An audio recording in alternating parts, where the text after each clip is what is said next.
Rasululloh sollallohu alayhi vasallam bir kuni kuldi. O'zidan o'zi kuldi. Sizni nima kuldirdi? Nimaga kuldingiz deyishdi. Bir qavmni ko'rdim, shunga kuldim dedi.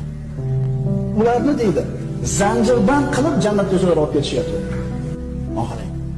O'zi yurmaydimi? Yo'q, zanjirdan qilib ketdilar. Nimaga shunaqa bo'ladi? Kimdir Alloh taoloni bergan ne'matlarni ko'rib egiladi, kimdir Alloh taolo boshiga imtihon solib qo'yganidan keyin egiladi. Kimdir Alloh taoloni bergan ne'matlarni ko'rib egiladi Allohga ixtiyori bilan. Kimdir boshiga musibat keladi, imtihon kelganda egiladi. Demak, bular kimlar ekan? O'sha boshiga imtihonni berib Alloh mashaqqatga kirgizib, Alloh degizib qo'yib turib, gunohini kechirib jannatga zanjirdan qilma qilyapti. Olib kirib ketyapti. Qarang, mo'min odamga baribir foydali o'sha musibat kelganda.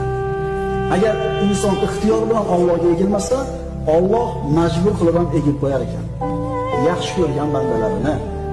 O'sha musibat berganda egilyapsanmi? Shunga ham rahmat birodar. Bu ham Alloh senga bo'lgan marhabati. Musibat kelgandan keyin egilyapsanmi? Bu ham yaxshi. Chunki birodarlar, payg'ambarlarning mo'jizasini naq ko'zi bilan ko'rib turib ham kofir bo'lganlar shuncha bo'lgan. Alloh taolo musulmon g'ofil bo'lib dunyoga berilib Allohni esdan chiqarib qo'yayotgan paytda bitta dard berar ekanda, yana qaytarib qo'yar ekan o'zini joyiga. Demak, musulmonga foyda ekan bu narsa ham.